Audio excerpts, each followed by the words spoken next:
Last night was a fun night at UFC Atlanta, except for the 6 decisions to finish the night in the main card. I'm sure the Atlanta fans did not like that one bit, but there were some good fights. There were some big finishes in the prelims. We're going to get into all those and the reactions from last night. Stay with us. Stay tuned. Broadcasting live from an undisclosed location.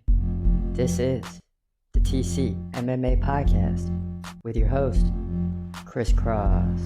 Whoa!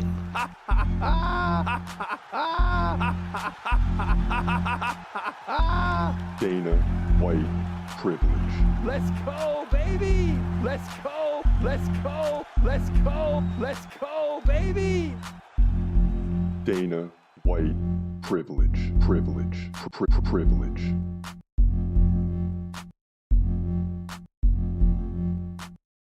What up, what up? This is your boy Chris Cross checking in. This is the TC MMA podcast. Now, last night there was a lot of hype going into the Usman versus Joaquin Buckley fight.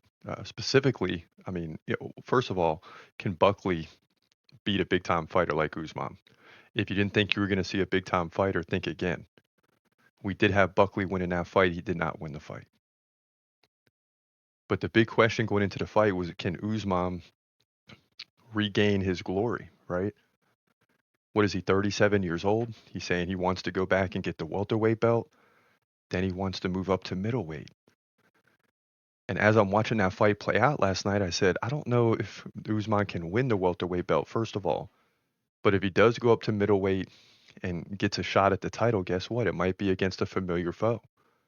At that time, it could be Khamzat Chimaev, and they fought before. So I'm thinking, could all this really be happening? I mean, Usman's getting older quicker. The time is right now for him. But he did get the job done last night. And let's just rewind, and here's how it sounded last night. Final 30 seconds. Buckley's got to go for it here. Nice left by Buckley. Down to 20.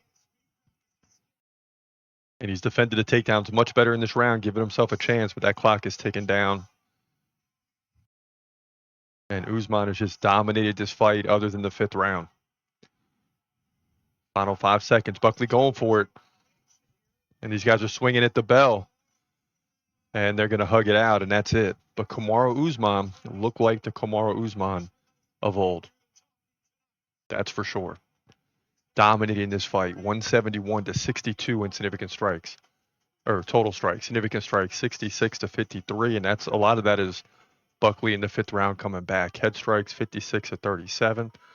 But it was the 4 takedowns over the first 4 rounds. With nearly 13 minutes of control time, it's going to give Kamaru Usman, who was a 2-1 underdog, a big victory here and a welcome back party. He's going to move to 21-4 by unanimous decision. Welterweight division, main event at UFC Atlanta. So clearly a dominant performance for Kamaru Usman. He's back. Now he's going upward. Will he go right to a title fight? I don't think so. I think he's got to beat one more guy, maybe a Bilal Muhammad, something like that, to get in title contention. But it is Kamaru Usman, so we'll see. But very impressive and excited to see where this goes in the future, because it only makes the next fight even bigger, which is good for the UFC and Usman. Rose Namajunas got the victory. Easy, unanimous decision over Miranda Maverick. Well, I don't want to say easy. It's pretty darn close, but 230-27's up there. Edmund Shabazian beat Andre Petroski. Raoni Barcelos beat Cody Garbrandt. 2 rounds to 1 across. Mansour Abdul Malik got the win. He remains 9-0. Umar Sy fell to Alonzo Menefield. 2 rounds to 1 across the board. So his undefeated record is no more. Omar Sy, or C, as they say, is now 11-1. We had a no contest between Paul Craig and Rodolfo Bellato. Michael Chiesa beat Court McGee by unanimous decision. This is all the main card and the late prelim. So it was a long night. You have to go all the way back to the bantamweight fight between Malcolm Wellmaker and Chris Matinho before you get this big KO reaction. Matinho comes in with a left, misses. And Wellmaker not looking great so far. Biggest favorite on the card. Matinho holding tough. He takes a big right, though. Now Wellmaker switches back to left. Lands a shot to the body, and they shove off. And Moutinho landed a big right. So Moutinho's hanging tough so far. Oh, big right by Wellmaker finishes the fight. Oh my goodness. Oh my goodness. And he's on top of the octagon fence already. He's going to remain undefeated at 10-0. And I can tell you now, Moutinho never saw it coming. Just a big right hand. And Moutinho stepped right into it. Wellmaker standing left-handed, lands the big right hook, and that'll do it. Wow. And the crowd's loving it. They're going crazy. Wellmaker's on his knees, and that's a big win for him here. And we see the replay. He lands a kick to the body. Beam! Oh, my goodness. Wow. Wow, wow, wow. And he feinted with the knee. And Moutinho dropped his guard, dropped his elbows, and man, see you later. Big win for Wellmaker, bantamweight division, UFC Atlanta. So obviously, Wellmaker looked good in that one, getting the big KO finish. And the fight right before that, Jose Ochoa got the crowd on its feet with this big KO over Cody Durden. Round 2 underway here. Cody Durden, Jose Ochoa. Ochoa lands a big left already. Upper. Oh, lands another left. Durden's down. And that is it. Jose Ochoa gets the win here. He's going to move to 8-1. He slams a mouthpiece, and he is fired up. And so are some fans in the crowd. Cody Durden, the crowd favorite. Of course, he's the American, but he falls here. He gets KO'd. Unbelievable victory for Jose Ochoa. And he's celebrating with his fans. Cody Durden looks stunned. And he gets a big win to move to 9-1, flyweight division, UFC Atlanta. And that was interesting simply because, you know, he's from Peru, so the fans are with Durden. And, yeah, that didn't turn out too well. Ricky Simone got a dominant victory over Cameron Smotherman to move to 22-6. And then the fight of the night to me, and I haven't seen what the UFC has put out there, or at least a performance of the night, which is what it should be.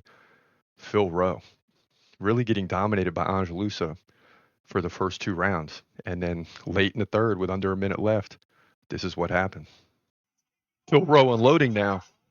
And what a comeback this will be. Angelusa dominating this fight for the first 2 rounds early in the third. And now Phil Rowe pounding away. Oh, my goodness. The crowd's roaring because it's USA. Oh, Angelusa goes down, and that's it. The ref stops it.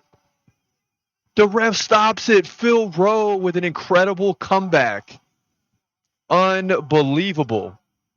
Unbelievable. I mean, he came into the third round knowing he needs to finish and surgically finished Angelusa. Unbelievable. Phil Rowe's going to move to 11-5. The crowd is loving this. And that's the first finish of the night. And you wouldn't have known about the first 2 rounds if you just look at the stats. 88-59 for Phil Rowe in significant strikes. He was down like 20. He was down 20 to start the round and finished up by 29. Unbelievable finish for Phil Rowe. Crowd chanting USA. Again, he's 11-5 here, welterweight division, UFC Atlanta. And so that's how that one turned out. Just an incredible comeback for Phil Rowe. Unbelievable heart and determination. Got him to 11-5. And Jamie Lynn Horth won the first fight of the night. So at the end of the night, we're 7-5. We dropped the main event once again. And the main event, I mean, we're 7-5. We're winning every week. I mean, we've had some big weeks sprinkled in with 7-5s, 8-4s, things like that. So we're well up in the win-loss column. But the main event has been a disaster this year. We're 9-11 right now, and I'm just over it because it's a lot of situations where there's guys I like, and I'm not, you know, I want to see them win. Like I like Buckley, I wanted to see him beat Usman, but the fact is, it's probably better that Usman won, and so I'm not really upset about it. Upset with the record, but not upset about Usman winning. So that's how it goes. I keep saying we'll get it together, and we win one, we lose one, but now we're 2 down. And, you know, some tough ones coming up like Topuria Oliveira on the horizon. So that's a tough pick for me because I like Oliveira. So we'll have to get into that later, but that's how it's been all year. So for now, that'll do it. This is your boy Chris Cross. Hope you have a great day and God bless. as always, peace.